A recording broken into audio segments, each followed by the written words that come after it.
It was the first time that the country was being represented in rugby, lawn bowls, and female basketball.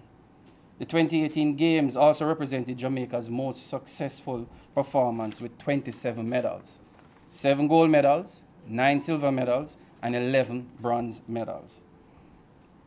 Special mention must be given to the performances of Daniel Thomas Dodd, Frederick Dakers, Genevieve Russell, Aisha Pratt-Lear, Chris Binney, our Sunshine Girls, and last but surely not least, our Paralympian, Tevon Thomas, in earning a bronze medal in the 100 meter. I'm really appreciative of my directorship, and they have grasped the vision that we have articulated before, and that is to say, Jamaica must at all times exercise its right to athletic prowess. I'd also like to thank the captains of the team, Janelle Fowler, Reed, and Frederick Dakers. Both captains played their part admirably. They led by example.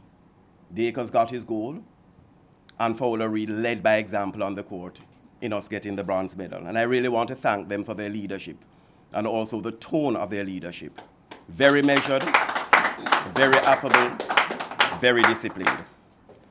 I'd also like to thank the para-athletes who went, Tevon and Jason, who did us proud.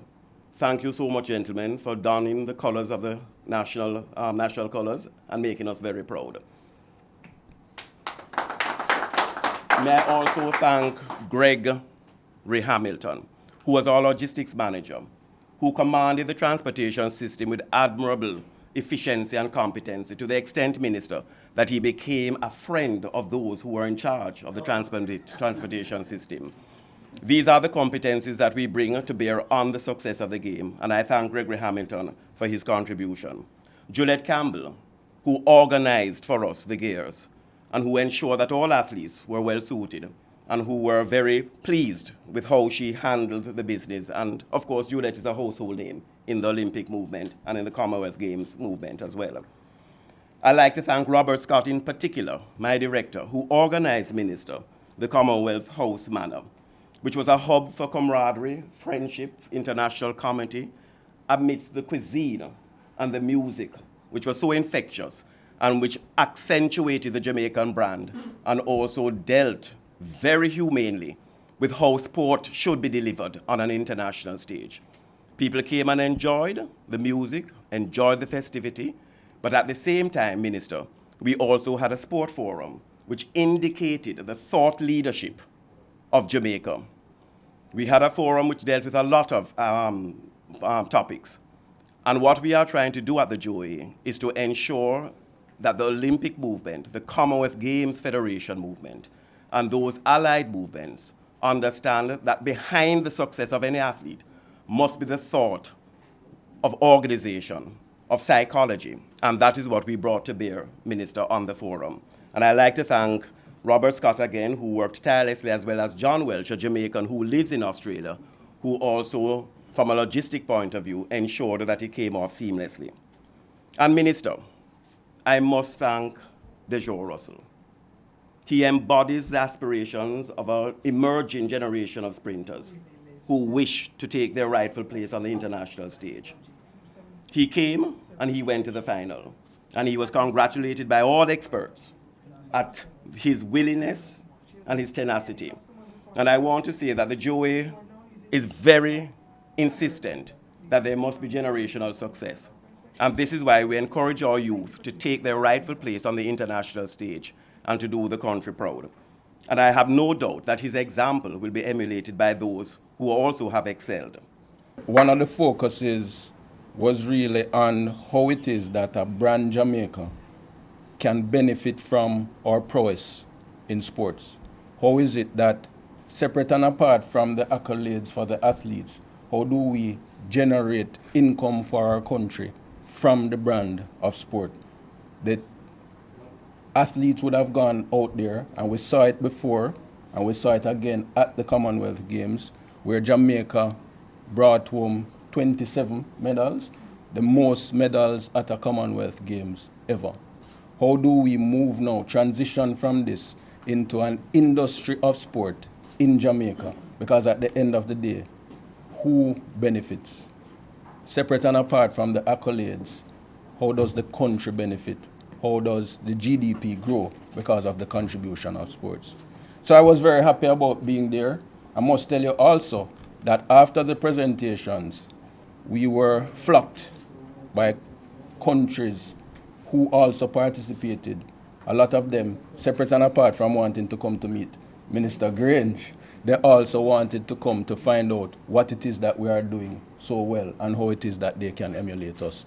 So therefore it is important then, as a member of staff at the ministry with responsibility for sport, to congratulate the Jamaica Olympic Association, the athletes, the administrators for a job well done. Because had it not been for what you have always been doing, our participation in the Commonwealth Sports Ministers meeting would not have been the success that I think it was. I have nothing but praise for the Jamaica team. In fact, I'm a very proud minister. I'm really in the right place at the right time. And to see that we came home with 27 medals, and certainly the diversity in the sports discipline or participation speaks volume to what we can achieve. As Jamaicans, we can achieve anything we set our minds to. In fact, I see where for the first time, our female basketball team, we had a female basketball team.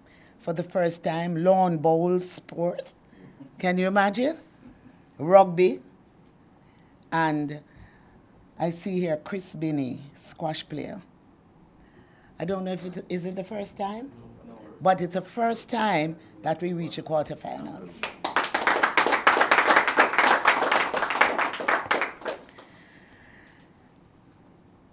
We must take notice of how well Jamaica did in the field events as well, which is a mark of the overall progress that we have been making in track and field. There were some great striking moments, some striking first.